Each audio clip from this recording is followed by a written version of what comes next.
नमस्कार, मैं हूं अंजना और आप देख रहे हैं आजाद भारत समाचार। आइए शुरुआत करते हैं आज की खास खबर से।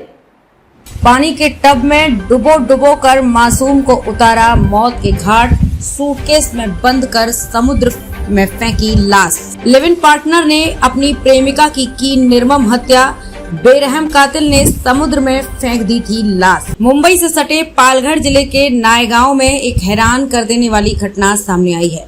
यहाँ पर एक लिव इन पार्टनर ने अपनी प्रेमिका का हत्या कर दी। उसने युवती को बाथरूम के टब में डुबोकर मार डाला। युवती का शव एक बड़े बैग में भरकर मुंबई से गुजरात के वापी पहुंचा। यहाँ उसने युवती का शव ठिकाने लगा दिया और फिर वापस आकर सामान्य व्यवहार करने लगा। युवती के घर वालों ने जब पुलिस में शिकायत की तो जांच के बाद मामला खुला। पुलिस ने आरोपी को गिरफ्तार कर लिया है। बताया जा रहा है कि आरोपी शादीशुदा है। मृतका नेपाल की रहने वाली है जो फिल्मों में हेयर ड्रेसर थी। दोनों 5 साल से प्रेम संबंध में थे। जानकारी के अनुसार नायगांव पूर्व सनटेक टावर में रहने वाली नयना रामचंद्र महत अकेली रहती थी। उसकी बड़ी बहन नालासोपारा की ओसवाल नगरी में रहती है और वो भी फिल्मों में काम करती है। नयना का पिछले 5 साल से वसई में रहने वाले मनोहर रविशंकर शुक्ला उम्र 43 वर्ष के साथ प्रेम संबंध थे। कुछ साल पहले जब नयना को पता चला कि मनोहर शादीशुदा है तो दोनों के बीच काफी विवाद हुआ। नयना ने उसके खिलाफ वालिया पुलिस स्टेशन में रेप का मामला भी दर्ज कराया था। उसी केस को वापस लेने के लिए शुक्ला उस पर दबाव डाल रहा था। 9 अगस्त को नयना का फोन अचानक बंद हो गया। उसकी बड़ी बहन जया ने रिश्तेदारों और परिचितों से पूछताछ की लेकिन कोई पता नहीं चला। 14 अगस्त को जया ने नायगांव पुलिस स्टेशन में नयना की गुमशुदा रिपोर्ट दर्ज कराई। आरोप है कि पुलिस ने रिपोर्ट तो दर्ज कर ली लेकिन मामले को गंभीरता से नहीं लिया। जया पुलिस स्टेशन के चक्कर लगाती रही। उसने पुलिस से बिल्डिंग के सीसीटीवी फुटेज देखने और मनोहर से पूछताछ करने के लिए कहा। पुलिस ने जब सीसीटीवी फुटेज चेक किए तो उसमें शुक्ला सूटकेस ले जाते दिखाई दिया। इधर पारडी पुलिस को खाड़ी किनारे सूटकेस में नयना की सड़ी गली लाश मिली। नयना की पहचान उसके हाथ में बने टैटू से हुई। मनोहर और उसकी पत्नी को हिरासत में लेकर पूछताछ की गई तो उसने बताया कि नयना की हत्या पानी के टब में उसने डुबोकर की थी। उसके बारे में क्या कहेंगे और रिलेशन क्या था अब तुम्हारा आरोपी का? और आरोपी तो आरोपी ही था पहले से और हमें बहुत सारी चीज़ें नहीं पता था। तो मैंने केस किया, मिसिंग कंप्लेंट किया। मतलब मेरे पास कोई लफ्ज़ नहीं है कि उसने ऐसा क्यों किया और किस वजह से किया। मतलब ऐसा आपको कब पता चला कि आपकी बहन गायब है? क्या कुछ हो तो कब पता चला? मुझे 12 तारीख को पता चला। मैं उदित नारायण की वाइफ के साथ 11 तारीख को खंडाला में शूटिंग के लिए गई थी। वहाँ से रिटर्न आते टाइम में मुझे मेकअप दादा ने फ़ोन किया कि तुम्हारी बहन का फ़ोन नहीं लग रहा है, उससे कांटेक्ट दिलाओ, उसका आईडी रिटर्न है या नहीं है, उसके तो शूटिंग आउट ऑफ कंट्री के लिए। तो मैं वहाँ से आई खंडाला से रात को, सुबह दोपहर को अंकल को पूछा कि जाके दरवाज़ा में देखो कि है कि नहीं। फिर खोल के देखा करते नहीं है। फिर मैं रात को 12 बजे गई, दरवाजे में बेल मारा, किसी ने नहीं खोला। फिर मैंने सबको पूछा कि कहीं शायद फ़ोन चोरी हो गया रहेगा या जो भी।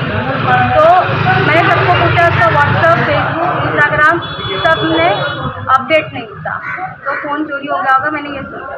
फिर 14 तारीख को मैं इस कंप्लेंट में नायगांव में आके कंप्लेंट करी कि मेरी बहन नहीं मिल रही है घर के अंदर, एक बार कहीं कुछ खा पी के कुछ भी होता है।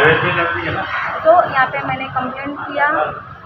तो मिसिंग कंप्लेंट 1 महीना गया और वो उसके लड़के के ऊपर ऑलरेडी पहले से केस था। उसको हाफ मर्डर पहले किया था, उसको टॉर्चर करता था, उसको मतलब क्या बोलते इमोशनल ब्लैकमेल करता था। और ये क्या बोल के रिलेशन में रहते थे ये दोनों? रहते नहीं, हाँ, contact, only for contact. Relationship में मैं ही उसी के साथ रहती थी। मेरा जैसा शूटिंग रहता था आउटडोर में जाती थी और यहाँ रिक्शा का बहुत प्रॉब्लम है रात को।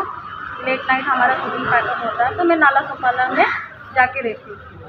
तो मैं कुछ तो इनको कब बहन मुलाकात क्या कब करती हुई थी? थी और बहन क्या करती थी? मेरी बहन भी हेयर स्टाइलिस्ट थी हाँ। शूटिंग में, वो भी शूटिंग का ही काम करती थी। और आरोपी के साथ कैसे पहचान हुई? वो भी फिल्म इंडस्ट्री में जो ड्रेस ज़्यादा होते हैं ना, आर्टिस्ट लोग को जो कॉस्ट्यूम पहनाते हैं, तो ड्रेस ज़्यादा बोलते हैं उसे फिल्म इंडस्ट्री में, तो वहाँ से ऐसा कॉन्टैक्ट। तो केस होने के बाद भी कहीं ना कहीं हमारा फील्ड एक है, तो टकराव हुआ रहेगा, या अब वो आरोपी ही जानता है। आरोपी की शादी हुई थी? शादी हुई थी, उसकी वाइफ भी पहले भी उसको मर्डर करने की कोशिश किया था, वाइफ के साथ मिलकर, और इस बार भी उसने प्लानिंग किया। मैं इस संडे ये आरोपी का नाम क्या है और आपकी बहन का नाम क्या है? मेरी बहन का नाम नैना महत है और आरोपी का नाम मनोहर शुक्ला, और उसकी वाइफ है जो उसमें उसका भी बहुत बड़ा किरदार है इसमें, तो उसका नाम है पूर्णिमा शुक्ला। अभी आपकी मांग क्या है? मेरी मांग यही है कि जैसे मेरे घर में मेरी बहन आज चली गई, कल आप लोग की भी बहन हो सकती है, बेटी भी हो सकती है, और मैं चाहती हूँ कड़क से कड़क उस पर कार्रवाई होए, और दोबारा ऐसा कोई सोचने भी उसका हाथ पांव काम है, कानून को कड़क से कड़क होना चाहिए। और मुझे सबका एक 291/2023 302/201 IPC सेक्शन के तहत एक गुना दाखिल हुआ है मर्डर का। इसमें जो जया महत है, फिरियादी है, उन्होंने आके 14 अगस्त को पुलिस स्टेशन में आके एक मिसिंग दाखिल की कि उनकी जो बहन है नैना महत, वो 12 तारीख से मिसिंग है। उसके जो हमने उससे पूछताछ की तो उसमें हमें पता चला कि जया महत ने बताया कि नैना महत का एक बॉयफ्रेंड था, वो जो मनोहर शुक्ला करके है, 34 उसकी एज है, तो वो और वो रिलेशन में थे, लेकिन दोनों में कुछ उसने 2018 में शादी कर ली मनोहर शुक्ला ने, तो उनके रिलेशन थोड़े ख़राब हो गए। उसके बाद वाली पुलिस स्टेशन में 376 का गुना दाखिल किया है नैना महत जो मयत है उसने, और विरार पुलिस स्टेशन में 324 का एक गुना दाखिल हुआ है। और ये गुने जो 2 गुने दाखिल हुए हैं वो वापस लेने के लिए जो मनोहर शुक्ला है वो बार बार उसे परेशान करता था, उसको फ़ोन करता था, उसको धमकी देता था कि मेरे जो गुने हैं वो वापस ले लो। और 12 अगस्त को जब वो उसको उधर फिल्म लाइन में हेयर ड्रेसर है, यानी फिरियादी और उसकी बहन हेयर ड्रेसर का काम करती फिल्म लाइन में, और ये जो आरोपी है मनोहर शुक्ला वो भी फिल्म लाइन में ही काम करता है। तो उधर से फ़ोन आया कि आपकी बहन फ़ोन नहीं उठा रही है, तो उन्होंने जाके घर में देखा जया महत ने, तो नैना महत 12 तारीख से मिसिंग है, इसीलिए 14 तारीख को इधर आके उसने मिसिंग दाखिल किया। फिर हमने मनोहर शुक्ला को बुलाया और उसका भी इंट्रोगेट किया, तो उन्होंने ज़्यादा कुछ बताया नहीं।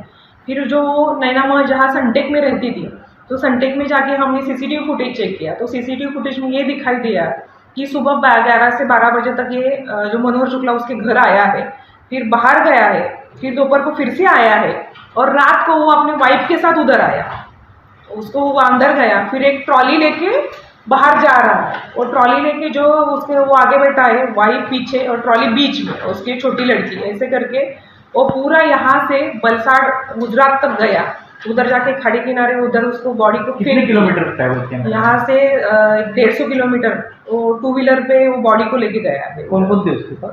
उसकी वाइफ थी और छोटी बच्ची थी जो 2 साल की है।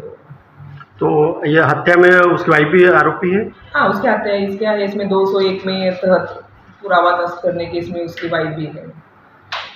और ये जो अंदर गया तब उसकी झटापटी हो गई, सुबह ही 10 बजे जो जब अंदर गया उसकी झटापटी हो गई, वो कि तुम मुझे ऐसा करते हो, तुम मेरे साथ नहीं रहते, तुमने मेरे साथ शादी नहीं की, तो मैं अभी फिनेल पीऊँगी। फिर वो एसिड पीने की कोशिश की, तो ये बोला कि तुम मरना ही चाहती हो, इसीलिए वो बकेट में जो पानी था उसके सर को ऐसे बकेट में डुबो दिया, और 4-5 मिनट में उसका ये होने के बाद उसको घबरा गया कि अभी वो शायद बेशुद्ध है, उसको होश नहीं रहा होगा, इसलिए वो बेड पे उसको सुला के काम पे चला गया। फिर वापस दोपहर में आके देखा तो वो सोई हुई थी, तो उस समझ में आया कि ये मर गई है। फिर रात को 9:45 बजे उसको वाइफ को लेके आया, और दोनों ने मिलके सब ऐसा उसको ट्रॉली में डाल के वहाँ जाके फेंक दिया, इसलिए 302 का गुना दाखिल हो गया। इसी के साथ मुंबई के आजाद भारत समाचार के लिए नीरज सिंह की खास रिपोर्ट। खबरों में अब तक के लिए बस इतना ही, फिर होगी आपसे मुलाकात ऐसी एक खास खबर के साथ। तब तक के लिए नमस्कार और देखते रहिए आजाद भारत समाचार।